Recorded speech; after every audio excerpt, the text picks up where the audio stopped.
Oppo A7 mobile phone with stylish colour के साथ better hand grip, 4230 mAh battery, Qualcomm octa-core processor के साथ 16 megapixel front camera, dual rear camera के साथ, colour OS 5.2 smart and efficient, gold and blue, ये दो colour में ये मोबाइल फोन देखने को मिलेगा।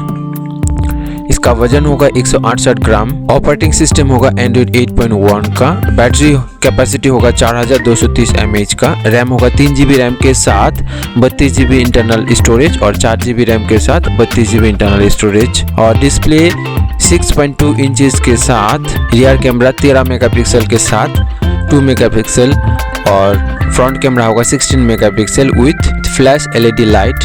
कनेक्टिविटी में GSM, WCDMA, LTE के साथ ड्यूल सिम सपोर्ट होगा। सेंसर होगा e compass, light sensor, proximity sensor, acceleration sensor. Friend, video को लाइक कीजिए। ये वीडियो कैसा लगा आप कमेंट में बता सकते हैं।